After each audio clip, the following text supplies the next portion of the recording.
The human body can do extraordinary things. The question of whether or not humans will one day be able to fly has been pondered for centuries. We've seen many drunken YouTube videos of people trying to fly off their roof, only to land pathetically in a swimming pool. Well, what if we actually had the ability? That's what we'll be exploring in today's Curiosity video. When you mention the idea of humans flying, you're usually met with strange looks. In actuality, the idea is not as crazy as you think. The ability of birds to fly suggests that we might be able to do it as well. It's just that we're heavier, so it's more difficult.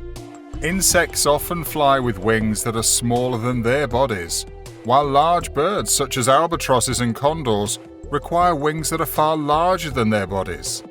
Fortunately, that relationship, weight per unit area, is so simple and universal that, with a little science, we can calculate how much more difficult it would be for people to fly than condors.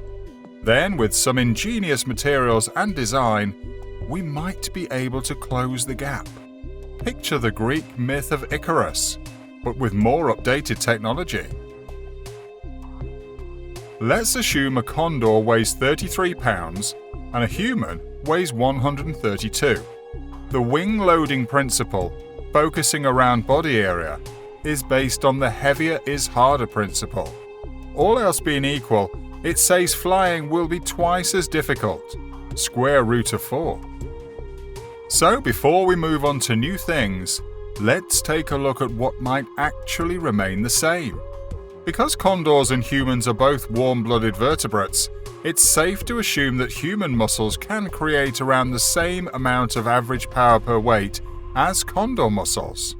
And given the aerodynamic perfection that nature has bred into the wings and feathers of soaring birds, it's unlikely that we humans could do much better in terms of lift or propulsion. As a result, the future Icarus's design will have an aerodynamic efficiency comparable to that of birds. By a factor of 2, what could be improved? Meat, bones and feathers make up birds. Kevlar is stronger than tendon. Carbon fiber is stronger than bone. And Mylar is a plastic, smoother and lighter than feathers. They also can't expand themselves to the size of an aeroplane like a balloon. So imagine building an ultralight mechanical bird out of the most advanced modern materials. An ultralight lattice woven from carbon fiber, the size of an aeroplane, smooth and securely inflated. The rigidity of this wing would come from expanding the plastic. The carbon fiber lattice would then be used to achieve 4 additional goals: deforming in response to wind to keep the wing from wrinkling when bent, stiffening thin parts of the wing that pressurization can't stiffen, flapping and banking the wings using human power, and carrying micro vibrations from wing surfaces into the pilot's fingers and toes, allowing him to feel the wing's airflow, much like birds do using nerves. It would be costly and unprofitable to design and construct such a complex, fragile airfoil. On clear days, it would merely keep its shape. It could, however, be constructed, and it would function.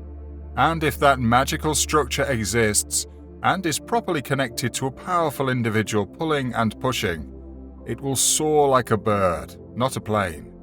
That person will take to the air and fly. We know something like that can work since a simpler, clunkier version, done on a shoestring no less, was done decades ago. Brian Allen, a competitive cyclist, flew the Gossamer Albatross, the world's flimsiest and best designed aeroplane, over the English Channel in 1979, narrowly winning the prestigious Kramer Prize on his first attempt. He sat inside a bike frame, pedaling the propeller with his legs.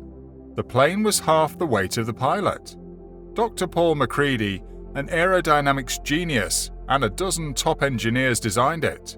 One of them, Stanford professor and venture entrepreneur Dr. Morten Grosser, wrote the book Gossamer Odyssey about the project. That plane was built in the same way as a standard plane, with skin stretched taut over thin compressible struts. It may be snapped in half by a slight breeze. A significant data point comes from a single historic incident from 4 decades ago. It serves as an example of a structure that allows humans to fly for a short period of time on their own. Every enhancement in that structure should, presumably, result in less pilot effort. Half the pilot power would result from doubling the efficiency, allowing athletes of average strength to fly it. I propose 4 technological advancements below that, when combined, might give that efficiency boost, allowing humans to fly. First, don't bother with the propeller. Propellers spin, which make motors and drive shafts easier to use. However, spinning wastes energy since it moves a little amount of air quickly rather than a large amount of air slowly, like flapping does. After that, link the human to the drivetrain.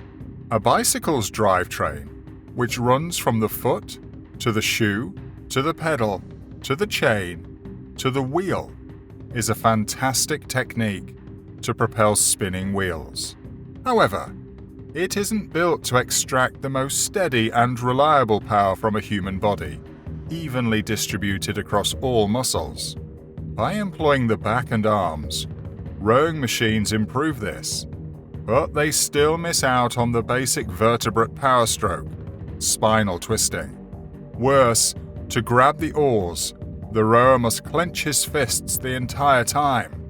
The hands would open and close in sync with spinal extension and breath in the ideal full body power stroke. Allow the individual to experience the airflow. Because birds can feel the wind whispering on their feathers, they can take advantage of updrafts. Our neural systems could learn to fly by feel if there was a sensitive vibrational channel from wing skin to human skin or fingernail, such as the carbon fibers. Finally, tension is gained by pressure rather than compression. The Gossamer Condor, Macready's first attempt at man-powered aircraft, was built like an old-fashioned plane, with a thin film, in this case plastic, stretched across spars and ribs that might rupture.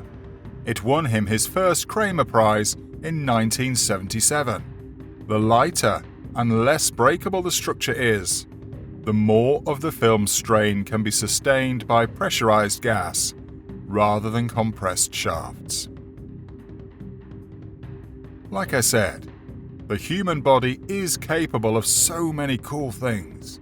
Let's keep the conversation going with a couple more curiosity videos, shall we? Check out 6 things to stop doing if you want to avoid chronic obstructive pulmonary disease. Also, is it dangerous to wake up a sleepwalker? Check out our amazing Curiosity channel for great content that will blow your mind. What superpower do you wish you had? Let us know in the comments below.